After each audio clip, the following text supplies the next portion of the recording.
जी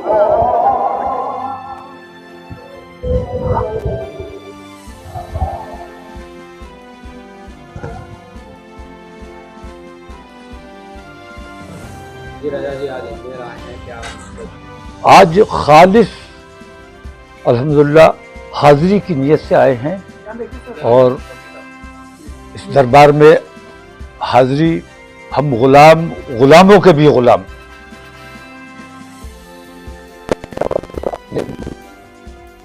की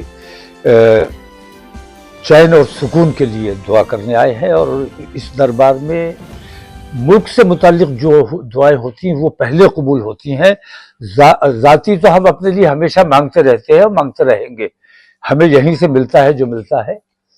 तो इस वक्त मुल्क में जो माहौल है या दरगाह से मुताल्लिक कोई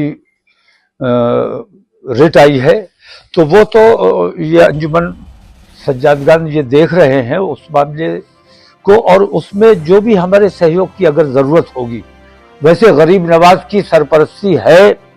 और मैं ये समझता हूँ हजरत, वो बम जो पूरे हिंदुस्तान में घूम रहा था, आपको याद होगा, जब दरगाह तक आया वो बम गायब हो गया। अब ये जो खुदाई का मामला पूरे हिंदुस्तान में चल रहा है, मुझे लगता है अब ये खुदाई वाले जो कम्युनल हार्मनी को बर्बाद करना चाहते हैं, वो अब यहाँ दरगाह शरीफ तक आए हैं। तो मुझे लगता है कि गरीब नवाज की करामत जरूर जाहिर होगी और ये खुदाई के सिलसिले भी बंद होंगे।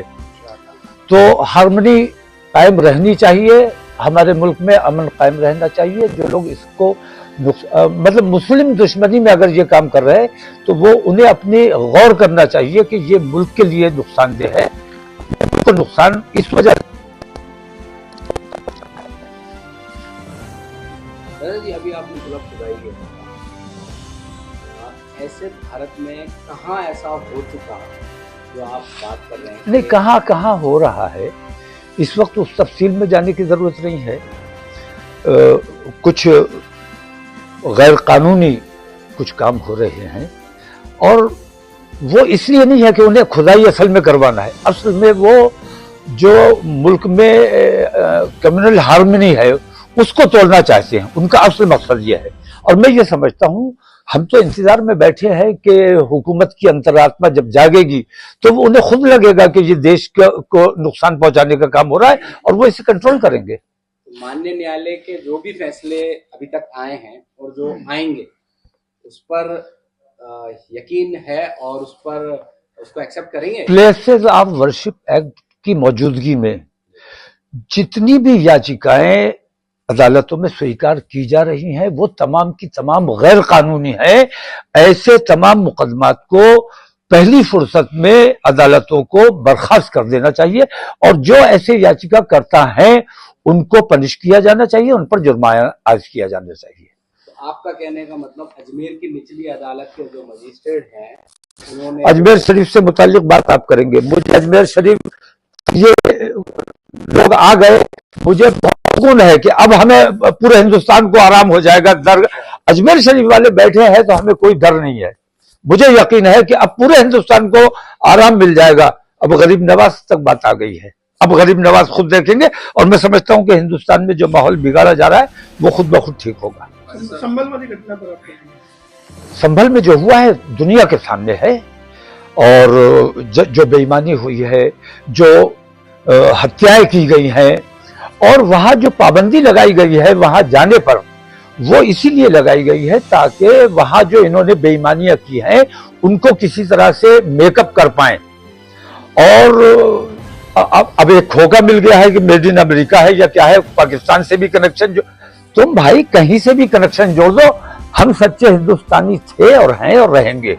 हम अपने मुल्क के मफाद में सोचते हैं और अपने तमाम हिंदुस्तानियों को अपना भाई समझते हैं।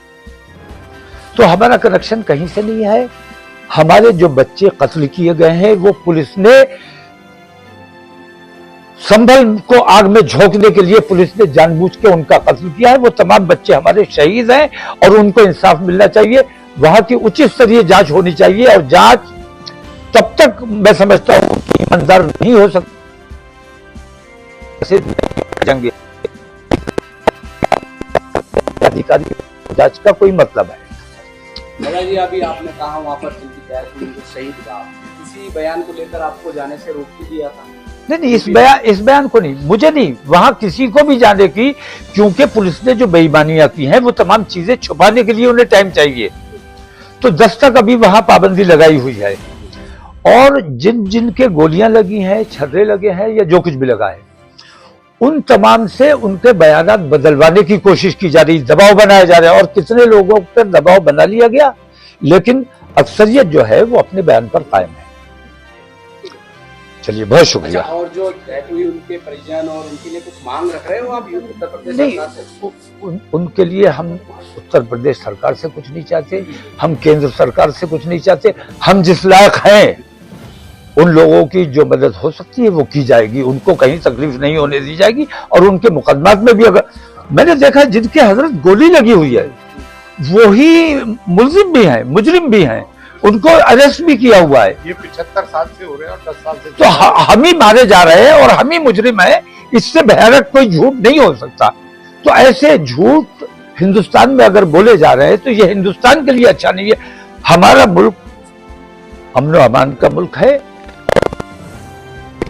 कि लोग यहाँ रहते हैं। गुलदस्ते को जो लोग बर्बाद करने की कोशिश कर रहे हैं, असल में वो हमारे देश के दुश्मन है। उन देश के दुश्मनों की तरफ आप लोगों को भी खास तवज्जो देनी चाहिए। आपको नहीं लगता प्रधानमंत्री नरेंद्र मोदी को कुछ बयान वगैरह देने चाहिए? इतना बड़ा इवेंट हो रहा है, जो भी कार्रवाई हो रही है भारत, कश्मीर और अलग अलग राज्यों में। नहीं, वो जब मणिपुर पे कुछ नहीं बोले तो इन तमाम चीजों पर क्या बोलेंगे? फिरका परस्ती फैलनी चाहिए और अंग्रेजों वाली पॉलिसी के बांटो और राज करो, उसी पॉलिसी पर आज की हुकूमत काम कर रही है। और ये मैं समझता हूं हमारे देश के लिए बहुत घातक है। वो इस बात को महसूस नहीं, मुझे यकीन है कि इनकी अंतरात्मा जरूर जागेगी। 3 बड़ी लॉजिकल बातें करूंगा जो गश्त कर रही हैं कि चंदन एक बिजावत जी के घर से आता था। तो भाई ऐसा है, चंदन कहीं से भी आए, लेकिन उन्होंने यही बयान दिया, ऑडियो सुना, वो हुजूर गरीब नवाज के मजार पे पेश होता था। फूल पुष्कर से आते हैं, ठीक है, अयोध्या प्रसाद जी की दुकान से आता है, तीनों हिंदू जगह है। कपड़े हिंदू टेक्सटाइल मिल से आते हैं जिसकी चादर बनती है। तो क्या हिंदू जगहों से कोई चीज आने से क्या वो हिंदू जगह हो जाती है? कितनी स्टूपिड बात है। अब आ जाओ आर्किटेक्चर पे। सल्तनत पीरियड तक, बिफोर मुगल, आर्टिशियन और क्राफ्ट्समैन यहीं के थे। तो लोकल यहाँ का जो आर्किटेक्चर था, जो डिजाइनिंग थी फूल पत्ती की, तो वो लोग करते थे। आर्टिशियन क्राफ्ट्समैन जो है मुगल पीरियड के बाद आना शुरू हुए, तो टर्किश और ईरानियन आर्किटेक्चर आया। उसके बाद ब्रिटिशर्स आए, ब्रिटिशर्स के टाइम रोमन और ग्रीक आर्किटेक्चर आया। तो आप देख लें, सुप्रीम कोर्ट में देख लें, पार्लियामेंट में देख लें, हमारे DRM ऑफिस की बिल्डिंग देख लें, कॉन्वेंट स्कूल्स की बिल्डिंग देख लें, आप कोर्ट की बिल्डिंग देख लें, आप ये क्या आर्मी की देहरादून में चले जाएं, एयरफोर्स की बिल्डिंग देख लें, वह रोमन और ग्रीक आर्किटेक्चर है। उससे पहले टर्किश ईरानियन था। और सल्तनत पीरियड में जब